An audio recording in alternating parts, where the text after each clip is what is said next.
On se connaît depuis relativement longtemps. Une éternité quand même. Et donc on se tutoie, on va pas singer les choses. Merci d'être là, merci. Alors je ne vais pas présenter Yasmina Khadra évidemment. Je dirais juste que pour moi, j'ai été prof. Et comme tous les profs, j'ai été martyrisé par mon fils, qui ne lisait pas, etc., qui avait sa propre bibliothèque. Un jour, je lui ai remis un roman de Yasmina Khadra. Il a tout lu. Et je l'ai remercié. On s'est rencontrés dans un aéroport à 5h du matin. Je lui ai raconté cette histoire et il a téléphoné à mon fils.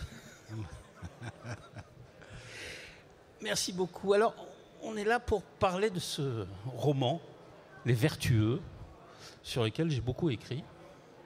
J'ai lu. Encore un article pour une revue italienne. Alors, ce qui me semble très très intense dans ce texte, c'est que au fur et à mesure de ton travail sur l'écriture de l'histoire, sur les événements, tu remontes.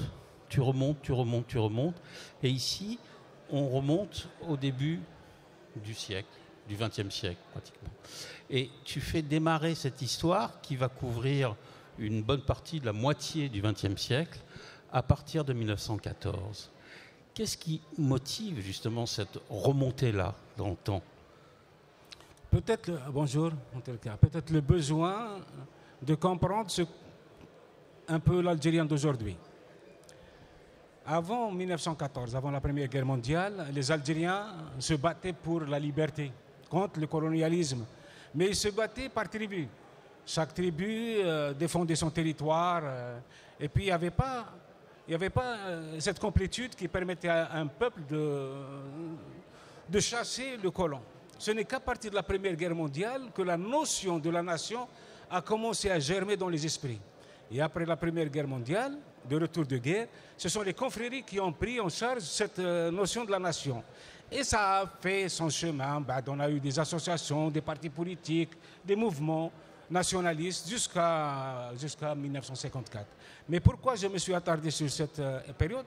Parce que l'Algérien a traversé les pires épreuves au cours de ces 50 premières années du XXe siècle. Et bien sûr, je m'excuse auprès de Yassine, mon personnage, parce que je lui ai fait subir tout ce qu'avaient subi les Algériens.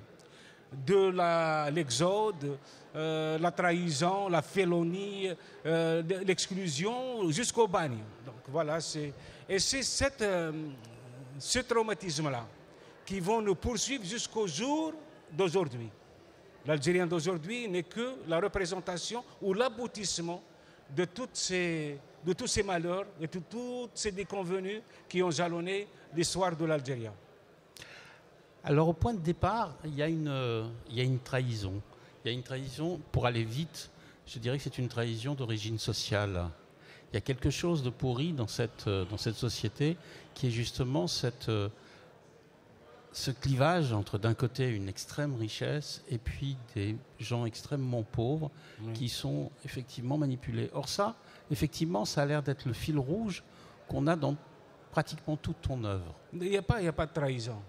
Ce n'est pas une trahison. C'est l'ascendant qu'ont les puissants sur les pauvres. Voilà, c'est le Gaïd Brahim, c'est un peu... c'est un satrape, quelqu'un qui a une autorité sur tout ce qui bouge. Et donc, quand arrive un pauvre misérable comme Yassine, il est déjà face à un destin, il n'est pas face à un être humain, il est face à son propre destin. Parce que cet homme est capable de le faire disparaître comme il est capable de l'élever au zénith. Donc, c'est vrai, il y a la manipulation. Mais c'est toujours comme ça, ça continue jusqu'au jour d'aujourd'hui. Pourquoi ? Parce qu'il n'y a pas cette liberté, ou plutôt ce libre arbitre qui nous permet d'être nous-mêmes. Nous n'avons jamais essayé de comprendre les choses par nous-mêmes. Il nous faut toujours un interprète.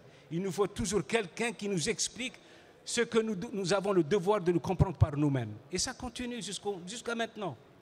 Et regardez ce qui se passe dans le monde, la désinformation, le mensonge, la manipulation, enfin c'est terrible. Mais parce que tout simplement, on est devenu paresseux intellectuellement, on ne veut plus comprendre par nous-mêmes, on va aux informations comme on va dans un supermarché pour prendre le prêt à consommer dans l'immédiat.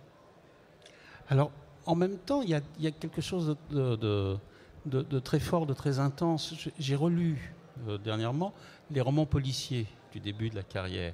Et j'ai essayé de lire Les Vertueux à la lumière de ces romans policiers. C'est un truc un peu bizarre, oui. Un peu bizarre. Sauf que ça fait apparaître un changement de point de vue sur la société algérienne de la part du narrateur. Ça, c'est très très fort. Oui, mais les romans policiers partent des années de la décennie noire. Donc on est bien après l'indépendance. Là, on revient lorsque l'Algérien était néantisé, lorsqu'il n'était que l'ombre de lui-même, lorsqu'il était, tous les chemins pour lui, c'était des chemins de croix. Là, donc, ce n'est pas du tout la même chose. Et puis, les romans policiers, il faut le dire, peut-être que sur le plan émotionnel, ils étaient intéressants, peut-être que sur le plan de la dénonciation, de la dérive, c'était intéressant, mais sur le plan littéraire, ils étaient assez faibles.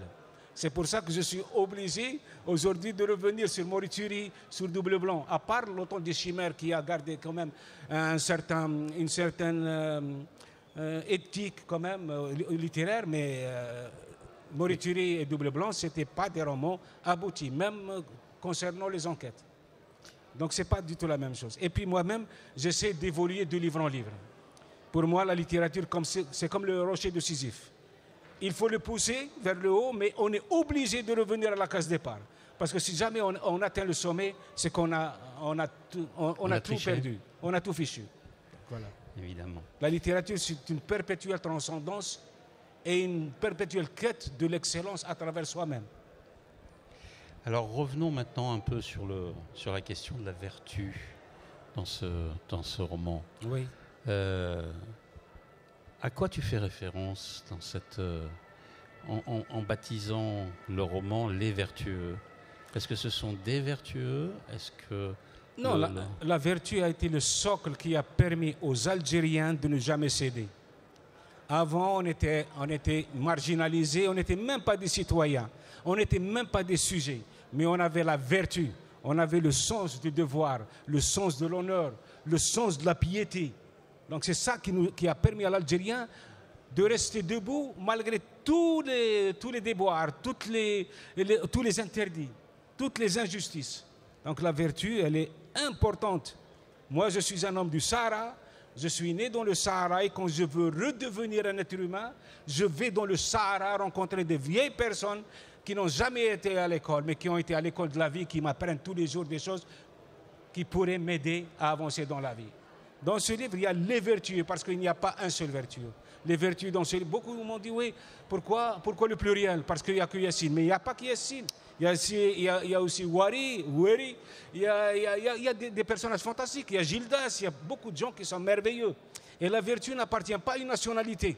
La vertu, c'est une question d'identité. C'est une question de sensibilité. C'est une question d'honneur. Et rien d'autre, ça n'a rien à voir avec la génétique ou avec la patrie ou avec l'idéologie ou avec la religion. C'est une question individuelle. On l'a ou on ne l'a pas. Mais ce personnage de Yassine, qui va aller à Kenatsa, qui va aller dans l'oasis des origines, mais il va y arriver au terme d'une quête quand même terrifiante, dans laquelle il est maltraité de façon absolument régulière. Ben c'est ça. C'est ça.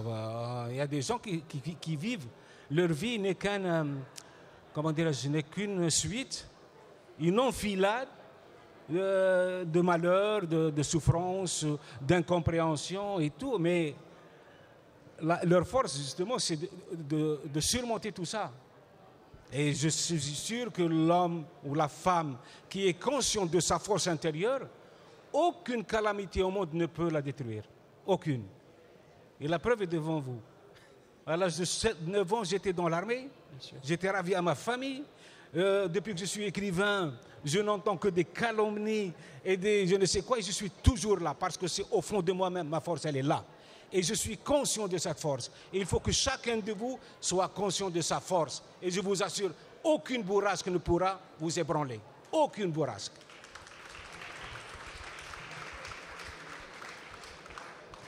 En même temps, c'est un procédé. Le terme de procédé n'est pas à prendre en mauvaise part. C'est un procédé littéraire extrêmement intéressant parce que ça permet de dresser un tableau quand même de la société du temps. Oui. Et c'est un personnage picaresque, Yacine. Et dès qu'il va... C'est ça la définition du picaro. Dès que ça va marcher, boum, ça tombe. La branche sur laquelle il va attraper le fruit, la branche, elle casse. Non, ça lui semble. Bon, il n'est pas toujours heureux lorsqu'il décide de bien faire les choses. Et d'ailleurs, c'est le sort de toutes les consciences, de tous les gens de bonne volonté. Quand on essaie de faire du bien, il y a toujours le mal qui revient. Et j'ai écrit dans, par exemple, l'imposture du mot, le bien n'a jamais triomphé du mal. Le bien n'a jamais triomphé du mal. C'est le mal qui finit par se piéger à cause de sa souveraineté, à cause de son impunité. Il finit par tomber dans son propre piège. Voilà, et c'est comme ça que, ici, moi, ce que je voulais, à travers toute cette souffrance perpétuelle, c'est dire que même si on a le sentiment d'être dépassé par quelque chose qui est implacable, mais ce n'est que le sentiment. La vérité qui est en nous, c'est de dire que c'est une épreuve qui est en train de nous aider à forcer. C'est une épreuve qui nous permet d'être encore plus forts et d'avancer, d'aller encore plus loin. C'est comme ça que je vois les choses. C'est le rêve que j'essaie de communiquer aux gens qui ont besoin de ça. Il faut jamais, par exemple, en Algérie, il y a beaucoup de gens qui veulent devenir écrivains. D'accord? C'est merveilleux. Quand je fais mes tournées en Algérie, partout je rencontre des jeunes, 13, 14 ans, des filles, des garçons qui viennent me parler, me poser des questions et qui veulent devenir écrivains. Et pourtant, c'est très bien que la culture en Algérie, elle est presque vilipendée, elle est marginalisée, elle est disqualifiée.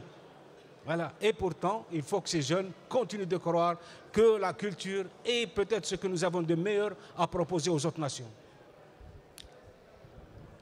En même temps, le personnage, s'il n'accède pas vraiment à cette culture livresque que tu viens d'évoquer, il découvre progressivement quelque chose qui est un peu bizarre, qui n'a pas beaucoup de cours. Là. Ça s'appelle la sagesse. Ah. Et c'est ça qui se construit dans le roman progressivement. Comment, avec ses rencontres, avec les femmes qu'il a aimées, avec la recherche de sa famille, ce qui va arriver à Yacine, c'est quelque chose qui va le rendre sage, mais pour lequel il a très peu de gens à qui communiquer cette sagesse à la fin. C'est un roman de moraliste. La première des sagesses, c'est de se rendre compte qu'on ne vit qu'une seule fois. C'est la première des sagesses. C'est de se rendre compte qu'on ne vit qu'une seule fois et que notre devoir est d'essayer de vivre pleinement cette vie. Et moi, j'ai toujours défini le fait de vivre pleinement sa vie comme ceci. Il faut savoir aimer de chaque religion un saint et de chaque folklore un chant. C'est comme ça qu'on peut accéder à l'autre. C'est comme ça qu'on peut vivre ensemble. Mais il se trouve que cette sagesse, elle est constamment chahutée par des intérêts, par des carrières, par des promesses mensongères, par des discours insidieux. Et nous sommes en train de passer à côté de notre vie pour prendre en charge les dérives des autres. Vous voulez être sage? Allez dans le désert algérien. Allez dans les vieux villages reculés de Kabylie. Allez vers ces vieilles personnes. Et vous allez comprendre pourquoi, malgré tout le clinquant illusoire, ils ont préféré rester eux-mêmes la lumière de toute une vie. Voilà, c'est comme ça qu'il faut vivre. Et c'est comme ça qu'il faut réfléchir. Il faut arrêter de se faire violence, parce que quand on tourne le dos au soleil, bien sûr, on fait face à la nuit. Et la nuit, c'est un ensemble de ténèbres qui va nous engloutir et qui va nous permettre de vivre toute notre vie non-voyant, pour ne pas dire autre chose. Merci beaucoup, Mohamed. Merci, ça. Merci.